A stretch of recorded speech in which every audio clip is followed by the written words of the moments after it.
नमस्कार दोस्तों, स्वागत है आप सभी का हमारे YouTube channel GK with BK में। और आज हम बात करेंगे फिर से वो 10 क्वेश्चन की और उनके डिटेल में आंसर को देखेंगे। और अभी तक आपने अपने हमारे चैनल को सब्सक्राइब नहीं किया है तो चैनल को सब्सक्राइब कीजिए और वीडियो को लाइक कीजिए। तो चलिए शुरू करते हैं। आज का हमारा पहला क्वेश्चन है, प्रथम जैन संगति का आयोजन कब हुआ था? फ्रेंड्स, इस क्वेश्चन का आंसर होगा पाटलिपुत्र। पाटलिपुत्र में प्रथम जैन संगति का आयोजन हुआ था। और द्वितीय जैन संगति की बात करें तो उसका आयोजन हुआ था वल्लभी में। इसके डिटेल आंसर देखते हैं हम कि प्रथम जैन संगति चौथी शताब्दी ईसा पूर्व में हुई थी स्थूलभद्र की अध्यक्षता। और इसी जैन संगति में जैन धर्म का विभाजन हो गया था श्वेतांबर और दिगंबर में। और जो दूसरी वाली जैन संगति हुई थी वो 513 या 526 ईस्वी में हुई थी। ये ईसा पूर्व में हुई थी पहले वाली, ये ईस्वी में होती है और ये वल्लभी में होती है जो अभी हमने देखा था। और इसका अध्यक्षता कौन करते हैं? समाश्रम। याद रखिए, दोनों सभी चीज़ें इंपॉर्टेंट है, सभी फैक्ट्स इंपॉर्टेंट है, एग्जाम में पूछे जाते हैं। देखते हैं हम अगला क्वेश्चन जो कि हमारा पॉलिटी से होगा। फ्रेंड्स, क्वेश्चन है कि लोकसभा में अधिकतम कितने सदस्य होते हैं? तो फ्रेंड्स, इस क्वेश्चन का आंसर होगा 552। लोकसभा में अधिकतम सदस्यों की संख्या होती है 552। वहीं राज्यसभा की बात करें हम तो राज्यसभा में अधिकतम सदस्यों की संख्या होती है 250। और अभी वर्तमान संख्या की बात करें हम तो राज्यसभा में 245 है और लोकसभा में 545। यहाँ तक क्लियर है। चलो देखते हैं अपन अगला क्वेश्चन। फ्रेंड्स, हमारा क्वेश्चन है, पश्चिम बंगाल की सीमा किस पड़ोसी देश के साथ नहीं लगती है? तो पश्चिम बंगाल एक ऐसा राज्य है जिसकी सीमा 3 पड़ोसी देशों के साथ लगती है। तो पड़ोसी देश कौन कौन से होते हैं? एक तो नेपाल है। जब नेपाल से बॉर्डर बनी होती है भारत की, बन नहीं पाएगा, मैं आपको ऐसे ही बता देता हूँ। पड़ोसी जो 3 देश, एक तो नेपाल, भूटान और बांग्लादेश, इन तीनों देशों को पश्चिम बंगाल इससे सीमा इनकी लगती है, लेकिन चीन से इसकी सीमा नहीं लगती। इसलिए हमारा जो क्वेश्चन का आंसर होगा वो हो जाएगा चीन। किसके साथ नहीं लगती है? चीन के साथ नहीं लगती। नेक्स्ट क्वेश्चन है हमारा कि द्रव चलित लिफ्ट किस सिद्धांत पर कार्य करता है? फ्रेंड्स, इस क्वेश्चन का आंसर होगा पास्कल के नियम पर। क्या है पास्कल का नियम? देख लेते हैं। पास्कल का नियम है कि यदि किसी जो द्रव होता है, द्रव के किसी भाग में दाब लगाया जाता है, द्रव किसी उस बंद पात्र में जब द्रव भरा होता है उसमें एक भाग में कहीं भी अपन दाब लगाते हैं तो ये द्रव के सभी भागों में समान रूप से संचरित होता है। तो ये इसी नियम पर कार्य करता है। और इसके पास्कल के सिद्धांत पर और भी चीज़ें काम करती है, जैसे कि हाइड्रोलिक लिफ्ट होता है, hydraulic lift, hydraulic brake, hydraulic press, ये सभी पास्कल के नियम के अंतर्गत काम करते हैं। तो चलिए देखते हैं हम अपना अगला क्वेश्चन है, परमाणु का तरबूज मॉडल किसने दिया था? फ्रेंड्स, इस क्वेश्चन का आंसर हो जाएगा जे थॉमसन, जिन्होंने इलेक्ट्रॉन की खोज भी की थी। तो 1897 में इलेक्ट्रॉन की खोज की थी इन्होंने। और 1904 में इन्होंने परमाणु का मॉडल दिया था, जो कि पहला परमाणु मॉडल था। फ्रेंड्स, क्वेश्चन ऐसे भी पूछा जा सकता है कि पहला परमाणु मॉडल किसने दिया था? तो फिर हमारा आंसर होगा जे थॉमसन ने दिया था। क्या था इनका परमाणु मॉडल? इनका परमाणु मॉडल जो था वो तरबूज मॉडल पर आधारित था। मतलब परमाणु पूरा धन आवेशित गोला होता है और उसमें जो इलेक्ट्रॉन होते हैं, जैसे तरबूज में बीज होते हैं, इसी प्रकार उसमें इलेक्ट्रॉन बिखरे होते हैं, इस तरह इन्होंने बताया था। और इसे ही हम प्लम पुडिंग मॉडल भी कहते हैं। प्लम पुडिंग मॉडल भी कहते हैं इसे।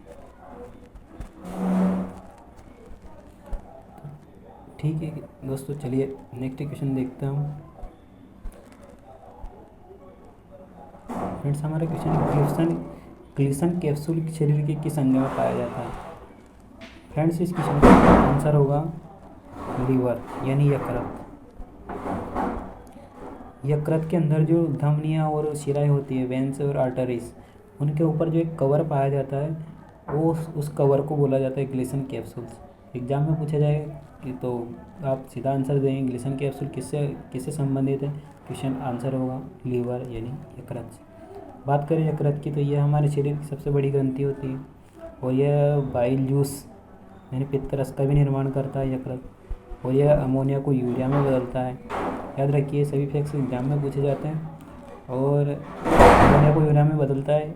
और इसके अलावा इसका बाइल जूस होता है, बाइल जूस का संग्रहण कहाँ होता है, गॉल ब्लैडर, पित्ताशय बोलते हैं, गॉल ब्लैडर वहाँ संग्रहित हो जाता है हमारा जो पित्तरस होता है। इमेज में आप देख सकते हैं ये लीवर की इमेज हम देख रहे हैं यकृत, जिसमें जो ये ग्लिसन कैप्सूल, ये ग्लिसन कैप्सूल हम जो बात कर रहे हैं ये जो आर्टरी और वेन से है, इसके ऊपर आवरण जैसा पाया जाता है कवर, वो होता है ग्लिसन कैप्सूल। तो चलिए देखते हैं हमारा नेक्स्ट क्वेश्चन। नेक्स्ट क्वेश्चन है राष्ट्रमंडल खेल 2022 का आयोजन कहाँ होगा।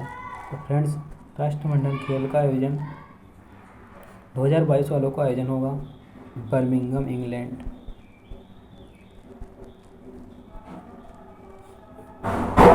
इसके अलावा और भी कई खेल है जो 2022 और 2023 में खेले जाएंगे। आगामी खेल हम खेल सकते हैं, इम्पोर्टेंट है, चलिए देख लेते हैं इन सभी को। जैसे कि पूरी लिस्ट है ये हमारे पास, देख लेते हैं पूरा। कॉमनवेल्थ गेम राष्ट्रमंडल खेल 2022 ये खेले जाएंगे इंग्लैंड बर्मिंघम में।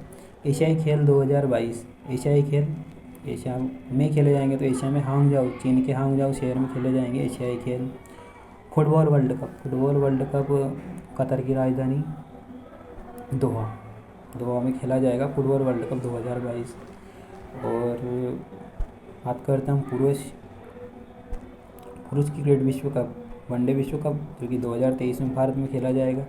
ये 4 सालों के अंतराल वाली प्रतियोगिताएं सभी, जैसे 2019 में खेला गया था, ये 2018 में खेले गए थे, एशियाई खेल भी 2018 में खेला गया था। तो पुरुष हॉकी वर्ल्ड कप 2023 ये उड़ीसा, राउरकेला और भुवनेश्वर दोनों जगह खेले जाएंगे। फ्रेंड्स याद रखिए दोनों चारों पाँचों सभी इम्पोर्टेंट है। सबसे ज़्यादा इम्पोर्टेंट की बात करें तो भारत में खेले जाने वाली अंतर्राष्ट्रीय प्रतियोगिताएँ पुरुष क्रिकेट विश्व कप 2023 भारत, और पुरुष हॉकी वर्ल्ड कप और उड़ीसा के राउरकेला और भुवनेश्वर दोनों। फ्रेंड्स देखते हैं अपन अपना अगला क्वेश्चन।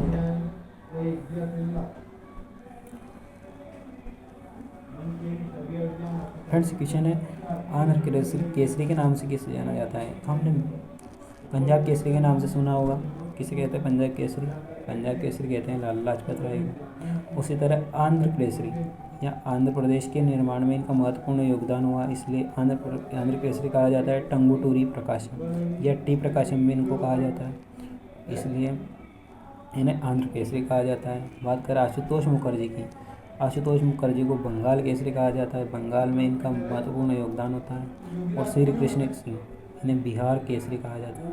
याद रखना सिंपल है, बिहारी मतलब श्री कृष्ण, तो सीधा सिंपल याद रहेगा बिहार केसरी श्री कृष्ण सिंह।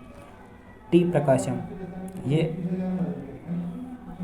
आंध्र प्रदेश, आंध्र मतलब अंधे को क्या चाहिए, प्रकाश चाहिए, तो इसलिए आंध्र प्रदेश से याद रखेंगे टी प्रकाशम, मतलब आंध्र केसरी किसे कहेंगे, टी प्रकाशम को आंध्र केसरी कहा जाता है।